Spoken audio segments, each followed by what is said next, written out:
안녕하세요. 역사는 히스토리 이야기죠. 역사를 이야기로 풀어보는 이규환의 하이스토리의 시간입니다. 18, 19세기 풍속화가라 하면 어떤 작가가 떠오르나요? 다는 김홍도나 혜원, 시준복 같은 분들을 떠올리시겠죠? 그럼 기산 김진군이라는 풍속화가는 아시나요? 전혀 모르시겠다고요? 그러나 반전의 이야기가 있습니다. 기산 김진군이야말로 19세기 말 세계에서 가장 널리 알려진 한국의 대표 풍속화가거든요. 기산의 그림은 유럽 878점, 북미 138점, 아시아 480점, 개인 소장 104점 등 전 세계에 무려 1500점 정도 퍼져 있습니다.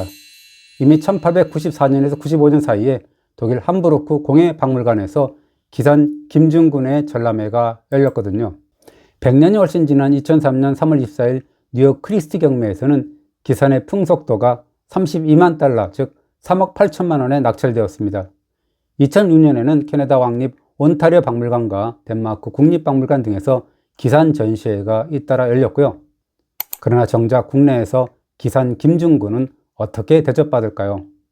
그림이 아니며 실력이 형편없는 삼류화가로 깎아내리기 일쑤였죠. 19세기 말 세계를 주름잡는 K컬처 스타가 왜 국내에서는 이렇게 찬밥 신세가 되었을까요? 사실 김진군의 삶과 작품 활동과 관련해서는 잘 알려지지 않고 있습니다. 김진군의 행적은 개항 이후 외국인들의 출입이 잦았던 함경도 원산과 부산 초량 등지에서 확인됩니다.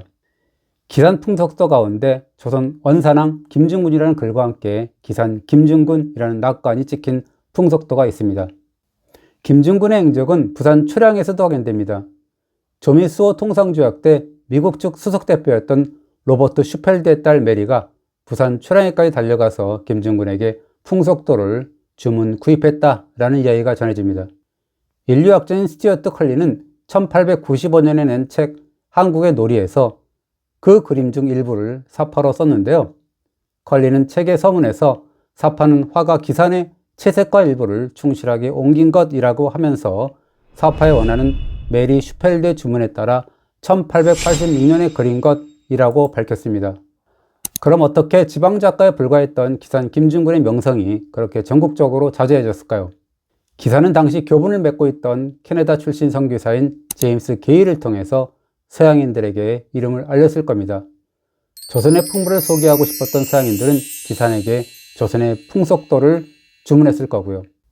컬린의 책 외에도 영국 외교관인 윌리엄 카얼스의 조선 풍물지, 영국 군인들의 백두산 등정기인 백두산 가는 길, 독일인 에카르트의 조선 미술사 등에 실린 사파에도 기산의 그림이 쓰였습니다. 기산의 풍속화를 구입한 외국인 가운데는 1880년대에 조선의 외교 고문이었던 독일인 멜렌도르프가 있습니다. 현재 독일 베를린 민족학 박물관에 수장된 기산의 풍속도 가운데는 조선왕, 즉 고종에게 받았다라는 그림이 있다고 합니다. 또 유명한 기산 풍속화가 독일인 무역상이자 외교관인 마이어가 수집한 61점입니다. 마이어는 인천에 세운 무역회사, 즉 세창양행을 통해서 기산 풍속도를 수집했는데요. 그가 수집한 기산 풍속도는 1889년 함부르크 산업박물관에 소개된 뒤에 1894년 함부르크 공예박물관에서 개최한 한국 관련 전시회에 출품된 뒤 함부르크 민족박물관에 기증되었습니다. 이 밖에도 프랑스 민속학자인 샤를 루이 바라의 기산 풍속도 170점도 유명합니다. 그런데 기산의 풍속과와 관련돼서 다른 시각이 존재합니다. 우선 기산 풍속화에 등장하는 인물들을 거론하는데요. 노동자와 광인, 어린이, 거린, 하층 여성, 장애인, 처벌받고 있는 사람 등 이른바 문화의 타자에 속하는 사람들이라는 겁니다. 특히 기산 풍속화 인물들의 전반적인 무표정과 무관심 등에 주목하는 연구가 있습니다. 심지어 지독한 형벌을 받고 있는데도 표정은 무덤덤합니다. 왜일까요? 기산이 서양인의 주문에 따라, 즉 타자의 시선에 따라 그렸기 때문이라는 겁니다. 서양인들은 기산의 풍속화를 보며 너희는 열등한 인종이야, 그래서 서양의 지배를 받을 수밖에 없어 라는 우월감을 한껏 과시할 수 있었다는 겁니다. 달리 말하면 기산은 서구인의 눈에 바라 보이는 것 혹은 그들이 보고자 하는 것을 보고 그렸을 뿐이라는 겁니다. 이것은 조선의 오랜 문화와 조선인의 삶의 의욕을 심하게 훼손했다라는 겁니다. 이것이 우리의 화가인 기산 김중근이 우리, 즉 조선을 그렸음에도 불구하고 성큼 다가설 수 없는 느낌이 들 수밖에 없다라는 이유라는 겁니다. 저는 이런 시각에 대체로 공감하고 있지만 여기서는 좀 다른 시각으로 풀어가고 싶습니다. 우선 단원 김홍도나 혜원 신윤복처럼 중앙화단에서 전문적으로 공부한 화가가 아닌 기산을 두 분과 같은 반열로 놓고 평가하는 것은 좀 공정치 않다라는 생각은 듭니다. 무엇보다 기산의 그림은 외국인의 주문에 따라 그려준 조선의 풍물입니다. 그랬기 때문에 주제에 맞게 행위와 사물에 중점을 두어 그림을 그렸을 겁니다. 외국인들을 위해서 말이죠. 게다가 상당수 작품들은 정식 그림이 아니라 사파였죠. 그런 측면에서 기산의 그림이 조선을 심하게 훼손했다라는 것은 가혹한 평가일 수 있습니다.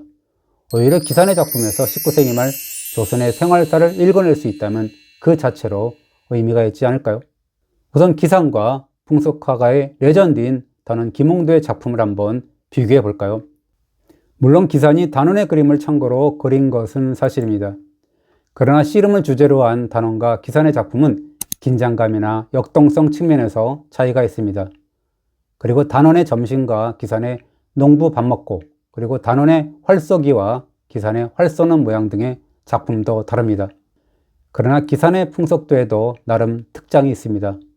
각종 민속놀이와 간의 수공업, 농업, 서당, 기생, 형벌, 장애인, 무속, 혼례, 상례, 관리행차 등 당대 조선의 생활상을 알 수 있는 다양한 주제를 다뤘습니다. 특히 그림의 주제를 부각한 사실적인 묘사가 돋보입니다. 예를 들자면 요즘처럼 4명에서 5명이 한 가구를 이룬다든가, 서민층에서는 엄격한 남녀 유별이 보이지 않는다든가, 농업 및 간의 수공업에서 여성의 역할이 도드라진다든가 하는 현상을 읽을 수 있답니다.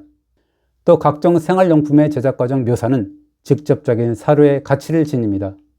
의상 표현도 다양합니다. 남성들은 다양한 모자를 썼고요.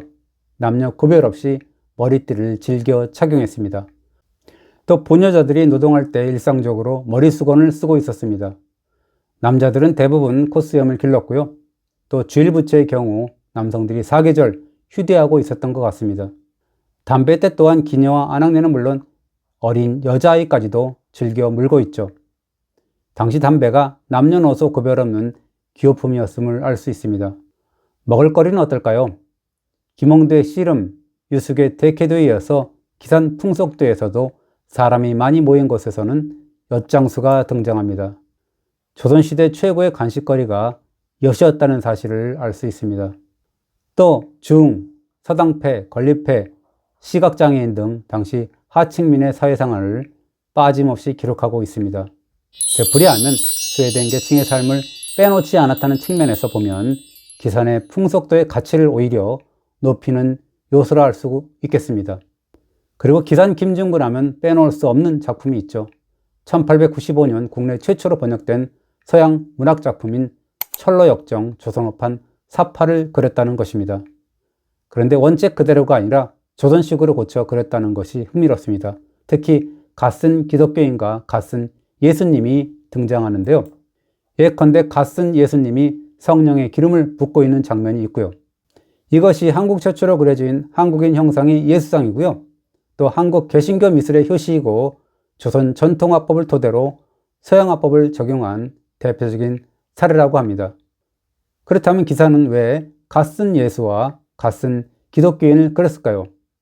조선판 철로역정을 번역한 선교사인 제임스 게일이 기산에게 철로역정의 사파를 맡기면서 조선의 취향과 감각에 맞게 그려달라고 주문했다는 겁니다. 덕분에 이 기산의 사파는 독자들에게 철로역정의 내용을 쉽게 전달되도록 도와주는 효과를 톡톡히 주었다고 합니다. 당대 선교사들의 잡지인 코리안 리포지토리 1896년 1호로는 해부학상 인물 묘사가 훌륭하여 조선 최고의 선묘화를 능가할 정도다 라고 하면서 외국인이 아닌 조선인으로 묘사했기 때문에 조선인들에게 호평을 받을 것이다 라고 극찬했습니다. 그리고 기산의 철로역정 조선판 사파에는 또 하나의 포인트가 있다고 합니다. 순례를 시작할 때 가난하고 비천한 박물상의 모습이었던 기독교인이 천국에 가까워질수록 의복이 바뀌는데요. 외면과 내면의 갈등을 극복할수록 일반 도시민에서 전투 무관, 상금 무관, 그리고 임금 혹은 상층 문인으로 이렇게 신분의 변화를 겪게 된다는 겁니다. 이것은 무엇을 말해줄까요? 천국이 가까워질수록 신분이 상승하는 주인공 기독교인처럼 조선의 백성들도 믿음이 충만해지면 신분이 변할 수 있다는 것을 보여주죠. 신분제 사회가 와야 되는 조선 후기의 사회상을 반영한 거고요. 어떻습니까? 기산을 삼류아가이자 서양인의 주문에 따라 영혼 없이 조선의 생활상을 그렸다라는 혹평이 있죠. 그러나 당대 생활상을 한눈에 볼 수 있는 자료가 기산의 풍속화 외에 또 있을까요? 좋든 싫든 당대 서양인들이 기산이 표현한 그림과 사파로 조선을 알고 이해했다는 것은 엄연한 사실입니다. 그것이 기산 풍속도의 의미일 것 같습니다. 오늘도 잘 보셨다면 구독 눌러주시고요. 좋아요도 부탁합니다. 감사합니다.